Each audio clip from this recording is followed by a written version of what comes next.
Evans here, that is me, and this video is all about how to select a real estate agent in San Diego. This is what I call an insider's guide to help you select the right realtor, which is, I believe, a crucial component to your home buying or your home selling success. So today, the topics we're going to cover: when do you actually need an agent? A lot of people struggle with, well, when do I get a realtor involved? You know, at what point in time does it make sense? We'll talk about that. Where should you look for an agent? Where's a good place to actually search for someone? How do you interview them? How do you know whether they're a good agent or not? They all tell you, if you interview 3 agents, they all tell you they're amazing. How do you know how to interview? What questions to ask? How do you evaluate them based on their answers? How do you ultimately make the decision? What are the things that you should look at most when making that decision? And of course, what can you expect from there? Once you've made a decision, what can you expect to happen? I also give you a shortcut, which I like to do always in these videos. I'm going to give you several things today that are things that will be takeaways, things that you will write down, things that you will remember that will help you in this process. So when do you need an agent? I thought this was funny. Mimi says, sure, I can help you sell your home. I dabble in real estate. A lot of people make bad decisions about who they choose as a realtor, and it costs them dearly. So I want to help make sure that you do not do that. So when is important? First of all, you need to determine your timeline. What does your personal timeline look for when you want to be in a home? Do you know what that is? If you don't know what that is yet, then you don't need an agent yet. Until you have determined at least what your timeline is. You need to at least know what it is. I'm not saying it has to be a certain number of months out or anything like that, but just, do you know what your timeline is? If you don't, then you do not need an agent. You've got to get pre-approved first. This is something where I can help you. I have my NMLS number up there earlier on the video, 155010. You need to get pre-approved. This is often something that is good to do before you select an agent, because if you get an agent involved too soon and you're not pre-approved, you end up not being pre-approved. You may have a long time before you get pre-approved, and that can sort of screw up things as far as the relationship is concerned. It shouldn't, but it can. I've seen it happen. So get pre-approved first. So determine your timeline, then get pre-approved. Find out, how much you can actually buy and stay in a comfort range for what's comfortable for you payment-wise, and then that took a second. Select an agent at that point. So determine your timeline, get pre-approved, then select your agent. Then shop for homes. So a lot of people will do these things in the wrong way. You can see here, a lot of people won't have a timeline. They'll just start shopping for homes. They're not pre-approved. They don't have an agent yet. That is a mistake. You do not want to do that. It will cause you to end up missing out on something really great, or it will cause you to end up getting into trouble by getting overcommitted to a home that isn't the best deal in the market, or isn't what's best for you based on what is on the market. So do these things in this order, and I promise you, you will avoid 50% of the mistakes that home buyers make in San Diego. Or is that assuming you're not a seller? Where should you look? Okay, referrals are great. Referrals are great. Just make sure that the reality of the situation makes sense. In other words, if your friend says, hey, call my buddy, did that friend actually transact with their buddy, or is it just someone they know who happens to be in real estate? In other words, do they have firsthand experience with them? And if they do, did their experience with that person line up with what you're doing? In other words, if your friend bought a house in Encinitas, and you're going to buy a house in Encinitas, they recommend you a great agent, that's a good referral. If they bought a house in Alpine and you're selling a home in Oceanside, that agent, even though they had a great experience with them buying a house in Alpine, may not make sense for you to use selling your house in Oceanside. So make sure when you get a referral, the person who's referring them has actually used them in a deal, has firsthand experience with them, doesn't just know them, and also use them for something similar, at least a similar. Doesn't have to be the exact same, but at least a similar process that you plan on using them for. And keep in mind, too, working with friends is okay. I know a lot of people bash that. Oh, well, you called your aunt or your uncle instead of... It's totally okay to work with your friends. A lot of people here in San Diego know several people who are realtors. Totally okay to work with those folks. Just make sure that's not the only reason you're working with them. So don't just work with someone because they're your friend. Work with them because they're your friend, which means you trust them, and because you know they have a track record of success. You'll probably have multiple friends who've used them for these things. You talk to them about, they say, oh yeah, she was amazing, he was great. So make sure it's not just a friend, but someone who you know has a track record of success. Zillow has some helpful tools.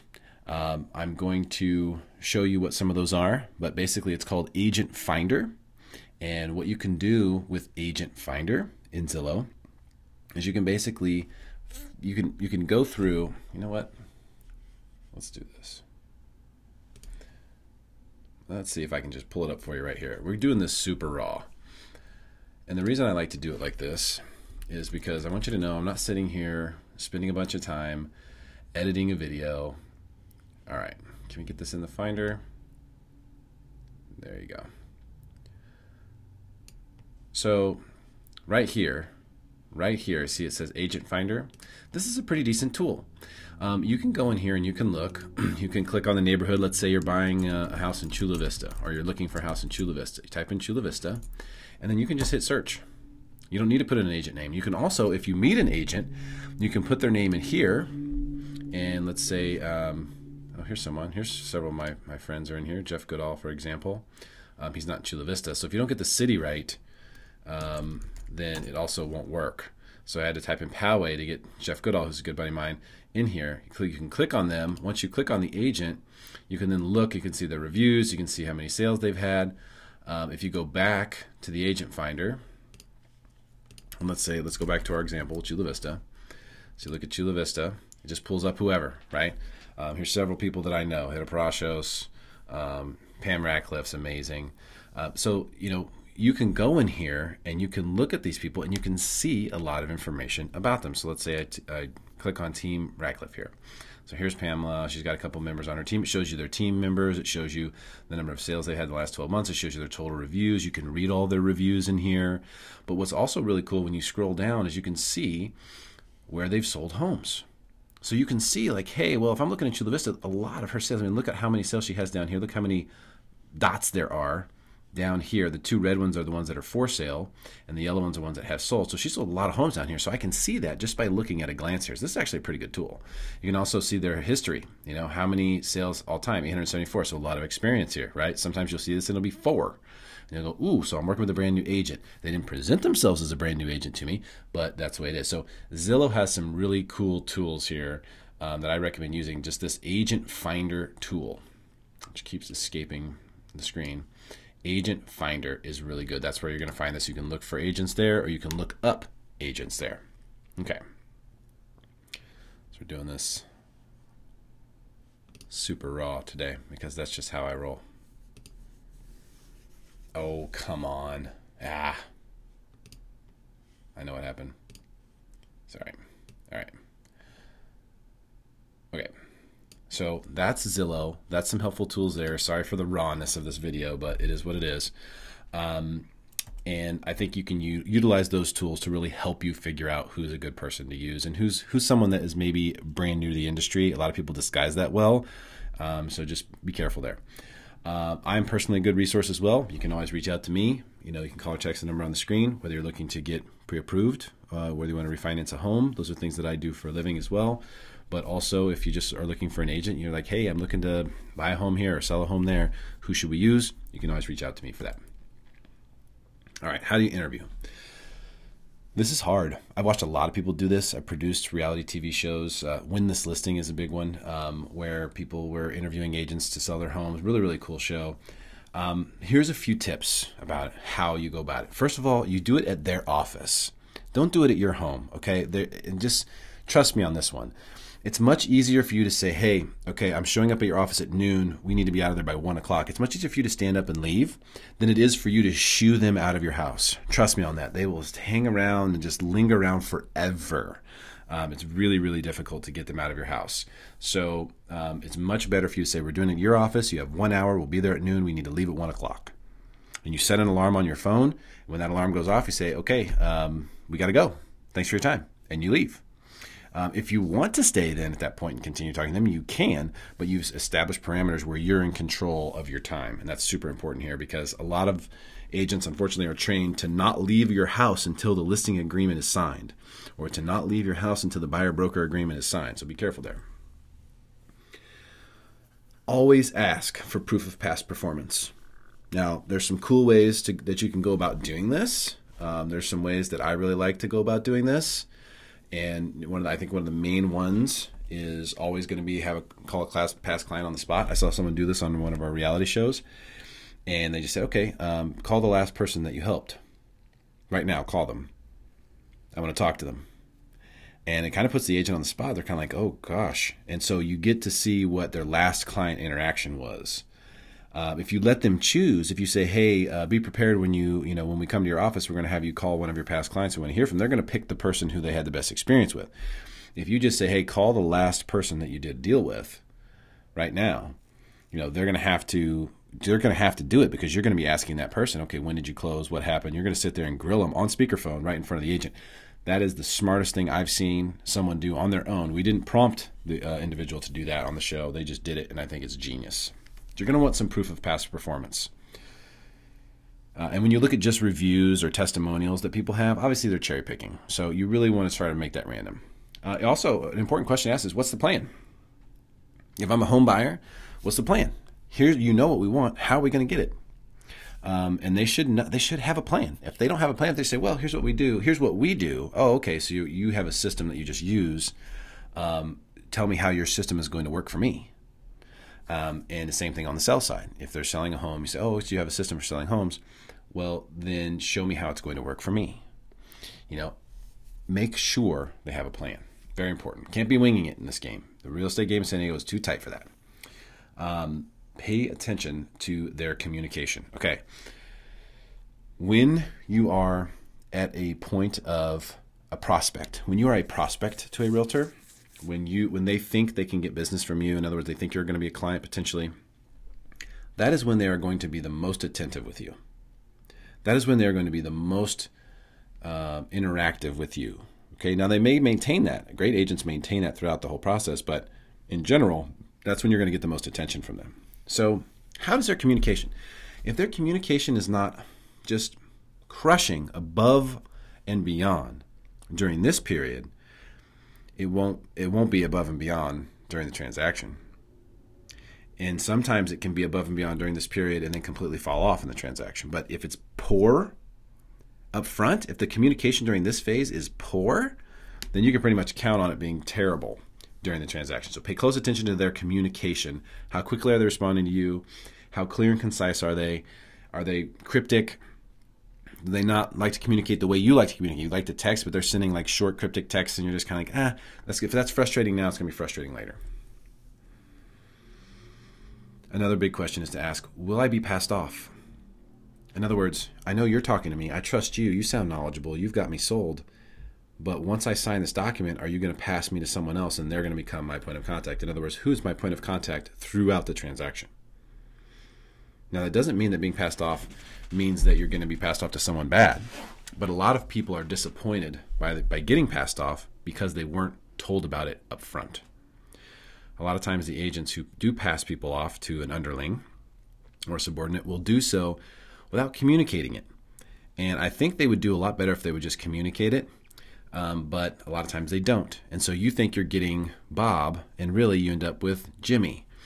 Jimmy is Bob's assistant. And you're like, oh, okay, well, I sort of signed the paperwork to work with Bob. Now I'm working with Jimmy. It's not going to be a good feeling. So ask the question, will I be passed off? So how do you evaluate them? After you've chatted with these agents, after you've looked into their history, after you've interviewed them, how do you evaluate? Well, a couple things. First of all, were they honest? Did you notice that they were just telling you all good things? Or did they say some things that weren't really good, but were clearly honest? When someone is being honest with you, it is important to know when that is taking place. When someone tells you something, everything you want to hear, and makes you feel good because they're telling you everything that you want to hear, usually they're full of it. Typically, they're full of it. If someone is being honest with you, they're telling you something sometimes that you don't want to hear, and this is a good thing. This means they're not willing to sell themselves for the money that is associated with you and your transaction. It means that they want to tell you the truth because it's important to them to do so. And that is someone that you want to give points to and not take them away. Does it all add up? they're telling you all these things. They're saying we're great with social media, but then you go and look at their social media profiles and they're terrible. They're saying we market these homes online and we do such a good job and we get so many views and we do all these different things, but then you go and you look and you can't find any examples. So what they're saying to you, does it all add up? Can you trust but verify the information that they're giving you? Most important thing, I think, is always your gut feeling. You want to know that you want to go with your gut, that your gut agrees with your intellect. This is super important. Trust your gut. Did they listen? This is the number one complaint that people have that I've noticed with agents, is that they get talked to, but they don't get listened to. And there's probably nothing more frustrating than that when you are someone who's looking to hire someone for a very big job. So ask yourself, did they listen to you, or were they trying to tell you things that went against what you had asked them, or things that you had told them were important to you? If you told them that something was important and they started telling you about all these other things, they probably weren't listening. So I would pay very close attention to that. And did they go above and beyond at any point?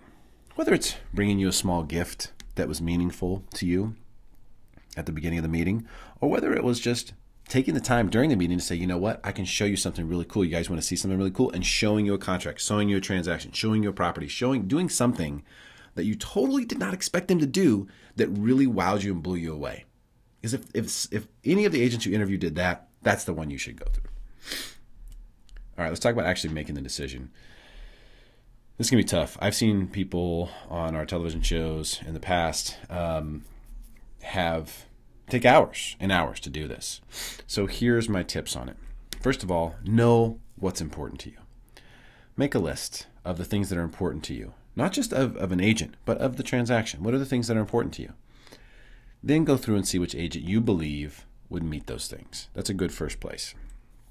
Who checks more of those boxes, essentially? Also ask yourself this, who is more available?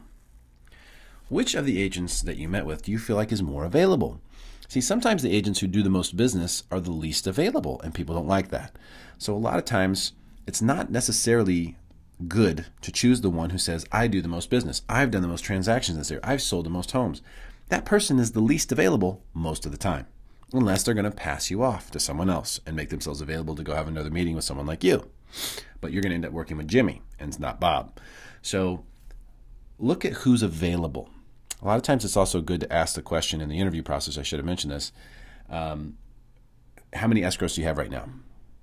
How many escrows are you working on right now? Instinctually, agents will want to brag and say, well, we have 13 escrows going right now.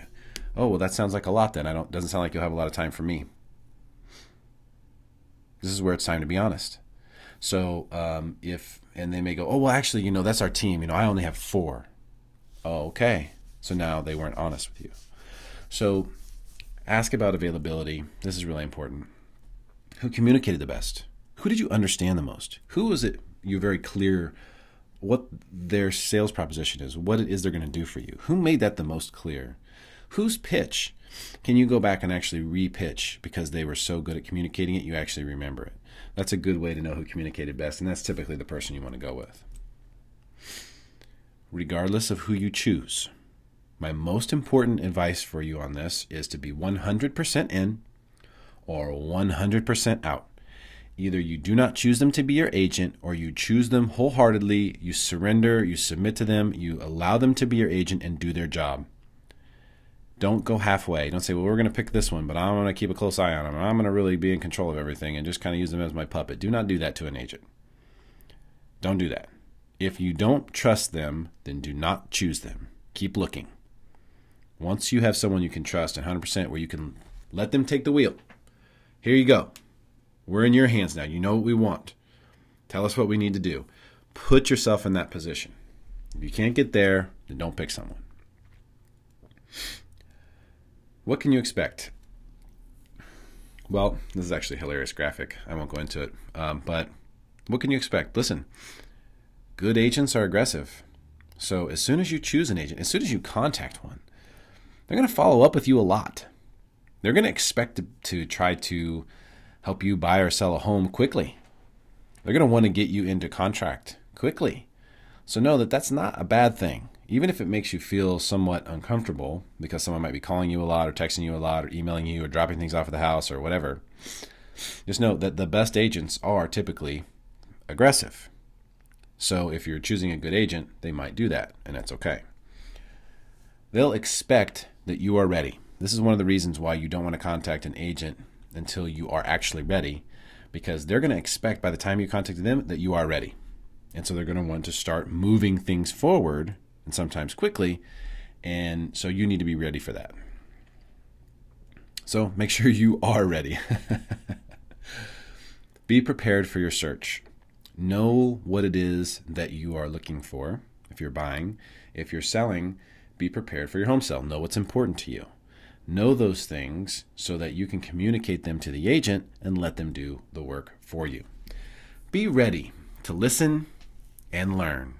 Ask the agent questions. How does this work? How do we get a deal like this? How can you help us make this happen? Be ready to utilize their experience and their knowledge, the things that attracted you to them, to learn from them. Because you can learn and you can become a better home seller and a better home buyer by paying attention to good, talented realtors and real estate agents who are working for you on your behalf. Is there a shortcut? And a squiggly line, sweet. See, this is raw video for sure. There is. I mentioned it earlier. I got you covered. Listen, if you don't want to go through the process of interviewing agents and doing all these different things, totally acceptable, totally understandable. I have you covered. I know agents all over San Diego. I know, pretty much someone in every part of San Diego. Hustlers all over SD and Temecula, actually, and Murrieta.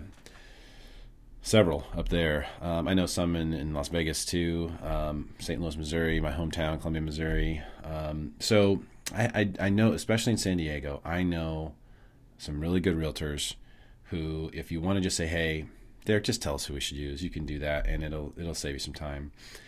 These are agents who really care, who truly care more about the person than the transaction. That's super crucial for me.